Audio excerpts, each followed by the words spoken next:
सबसे पहले तो मैं बात करूंगा कि बिलावल भुट्टो साहब ने जो स्पीच की है क्वेश्चन आवर के तहत, यहाँ पे सरदार अयाज सादिक साहब ने ही रूलिंग दी थी कि कोई भी इशू जो होगा वो क्वेश्चन आवर्स के तहत नहीं होगा, वो वायलेट हुआ है।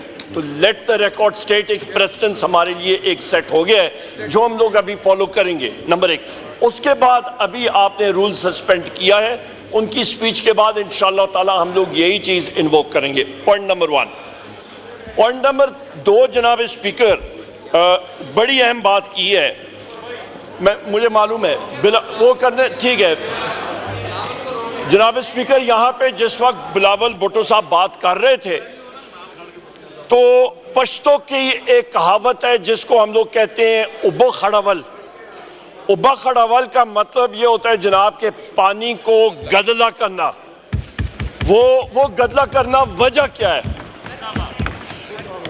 जब वो बात कर रहे थे जनाब स्पीकर, उनका जो टोन और टेनर और तरीका कार, मुझे माशाल्लाह झलक आ रही थी कि जिस तरह उन्होंने पूरे 2 दिन प्रैक्टिस की है DGISPR साहब के दफ्तर में, जो उनका तरीका कार था, जो उनका डिलीवरी था, जो उनकी आवाज़ थी, माशाल्लाह DGISPR साहब आपने अच्छा अपना शागिर्द ट्रेन कर दिया। और मुझे एक झलक आ रही थी जनाब स्पीकर, मुझे एक झलक आ रही थी कि इनके नाना साहब और मेरे दादा साहब वहाँ पे अयूब खान साहब वर्दी में बैठे हैं और साथ जुल्फ़िकार अली भुट्टो साहब, वो एक तस्वीर में वो ओथ ले रहे थे बेसियत वजीर 1958 में, तो वो झलक नजर आ रही थी। बिलावल भुट्टो जरदारी साहब को भी अच्छा ट्रेन कर रहे हैं DGISPR साहब, ये तो बात यहाँ पे आ गई। अच्छा, अभी जनाब स्पीकर हम लोग आगे बात करते हैं। जो बिलावल भुट्टो ने बातें की हैं मेरे महबूब कायद वजीर आजम इमरान खान साहब के हवाले से, I categorically reject, condemn in its entirety. एक चीज जो उन्होंने बात की है उसको मैं कंडेम करता हूं।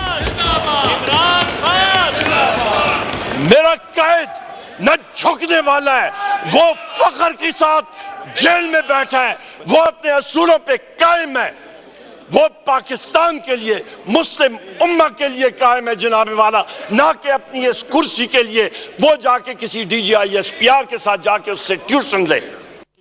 मैंने बात कही है कि काजी फैज ईसा साहब कर दिया था, उसके फौरन बाद वहां पे अपने इंटेलिजेंस चीफ को भेजा था कि अफगानिस्तान के मसाइल हल करें। क्या उस वक्त के आर्मी चीफ जनरल बाजवा के ऑर्डर्स के बगैर वो जा सकता था? उनका इंटेलिजेंस चीफ एक सर्विंग 3 स्टार जनरल, इनको फौजी स्ट्रक्चर के बारे में पता ही नहीं है। इनको तो एक ISI या MI का लासनायक आ जाए तो ये उसको सल्यूट करेंगे, समझेंगे कि लेफ्टिनेंट जनरल आ गए। इनको क्या मालूम है जनाब स्पीकर फौजी स्ट्रक्चर के बारे में? यहाँ पे आ जाए जनाब स्पीकर, यहाँ पे आते हैं, बात आगे बात आते हैं अभी सब्सटेंशियल बातें।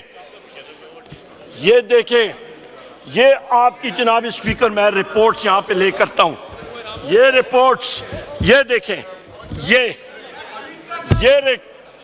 रिपोर्ट्स देखें, ये सब की सब ऑडिटर जनरल ऑफ पाकिस्तान की रिपोर्ट्स हाउस में ले हुई थी। इनमें से एक किताब ये है, ये आपकी अकाउंट्स ऑफ डिफेंस सर्विसेज। हम लोग मुहिब्बे वतन लोग हैं, मैंने आईने पाकिस्तान का यहाँ पे हलफ उठाया है कि मैं इस आईने पाकिस्तान को डिफेंड करूंगा, जो चीज़ अच्छी होगी उसको अच्छा कहूँगा, यहाँ पे जिस चीज़ में इस्लाह करनी है उसको मैं हाईलाइट करूँगा। यहाँ पे जनाब स्पीकर मैं हाउस में पहले भी बात कर चुका हूँ, मैं वाज़े तौर पे बात कर चुका हूँ कि इस वक्त आपका एक डिफेंस सर्विसेज का ये किताब ऑडिटर जनरल ऑफ पाकिस्तान ने शाया की है। इसमें तकरीबन आपके जनाबे वाला, इसमें 367 पेजेस की ये किताब है। और भी किताबें हैं ऑडिट पैराज, और इसके हाईलाइट में बताता हूं कि ऑडिट्स जो आई हैं 566 अरब रुपए की इरेगुलरिटीज इस ऑडिटर जनरल ऑफ पाकिस्तान की रिपोर्ट में आई हैं। ये 1950, ये सिर्फ एक साल की मैं बात कर रहा हूं और अगले साल भी है इसमें जनाबे वाला मिनिस्ट्री ऑफ डिफेंस के तकरीबन आपका जो चीजें हाईलाइट की गई हैं, non recoveries, over and advance payments, procurement related irregularities, losses to the state, non production of records. और ये जनाब स्पीकर, ये डिफेंस का सिंगल लाइन बजट होता है। इस पे आपके जो इदारे हैं, ministry of defence production, services headquarters, strategic planning division, ये सब के सब हैं। और सबसे जो तशवीशनाक बात है जनाब स्पीकर, 1985 से लेके अभी तक तकरीबन 660 डायरेक्टिव जो हैं वो निकली हैं। और सिर्फ कंप्लायंस जो आपकी, बल्कि 1974 डायरेक्टिव्स निकली हैं आपकी, उस पे से कंप्लायंस सिर्फ 33% का है। तो हाउस को ये बताना चाहता हूं आपके तवसत से कि ऑडिटर जनरल ऑफ पाकिस्तान ने मिनिस्ट्री ऑफ डिफेंस की कंप्लायंस को फेल कर दिया है। 33% अभी तक जनाब स्पीकर। ये हमारा इस हाउस का काम है, पब्लिक अकाउंट्स कमेटी का, कि जो हम लोग फाइनेंस बिल पास करते हैं उस पर नजरसानी करें। ये पब्लिक का पैसा है जनाब स्पीकर। यहां पे ये भी मैं बात करता चलूं कि इधर मुख्तलिफ जगहों में बदनवानियां जो हुई हैं उनको ऑडिटर जनरल ने हाईलाइट किया। अभी सितम ज़रीफ़ी यहाँ पे आती है कि ये चीज़ें यहाँ सिविलियन महकमे में होती तो उस महकमे के सेक्रेटरी और प्रिंसिपल अकाउंट अफसर और बाकियों को अंदर कर दिया जाता। अभी तक क्यों इन लोगों के खिलाफ एक्शन नहीं लिया गया, ये हमारा सवाल है और हम लोग सवाल पूछते जाएंगे।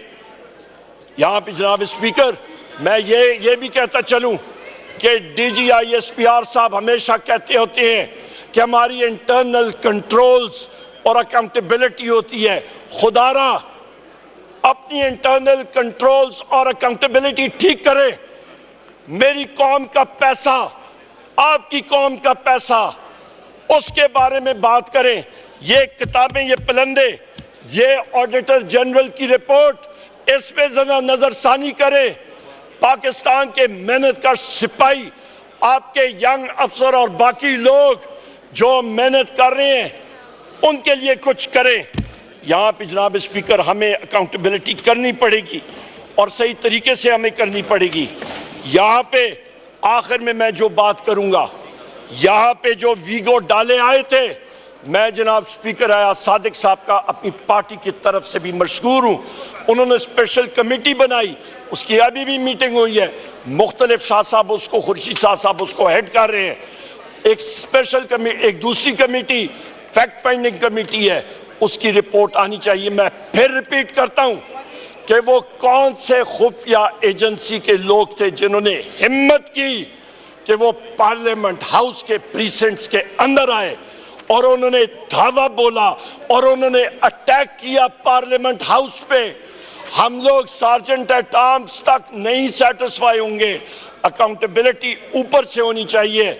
शहबाज शरीफ को ISI और IB रिपोर्ट करती है, जनरल आसिम मुनीर को मिलिट्री इंटेलिजेंस और फील्ड इंटेलिजेंस यूनिट रिपोर्ट करती है।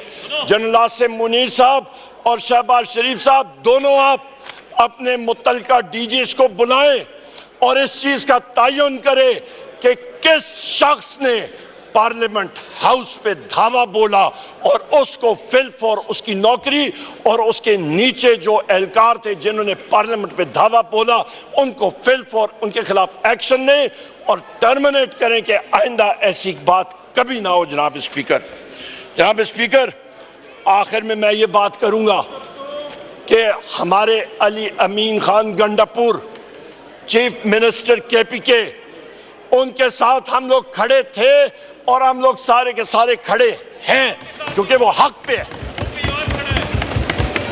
वो हक पे है।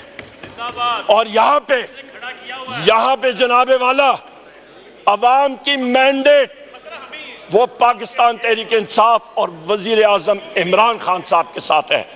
आखिर में मैं एक बार फिर कहूं कि जनाब रूल्स और प्रोसीजर का आप उसको फॉलो करें। ये फॉर्म 47 मैंडेट को हम लोग और पाकिस्तानी कौम रिजेक्ट कर चुकी है। आज पाकिस्तान कौम की आंखें वजीर आजम इमरान खान साहब की तरफ हैं। मुल्क में इलेक्शन होना चाहिए, मुल्क में इलेक्शन फिल फॉर होना चाहिए, मुल्क में शफाफ और शफाफ इलेक्शन होना चाहिए, क्योंकि साफ और शफाफ इलेक्शन होगा, आपकी एक मजबूत हुकूमत आएगी, आपका आइन और कानून की पासदारी होगी, मुल्क में इन्वेस्टमेंट आएगा, मुल्क में भूख और अफलास खत्म होगा, मुल्क तरक्की कर सकेगा। और इंशाअल्लाह ताला इसके लिए वजीर आजम इमरान खान का वजीर आजम बनना नागुज़ीर है और मैं रब ने चाहा इंशाअल्लाह वो बनेंगे।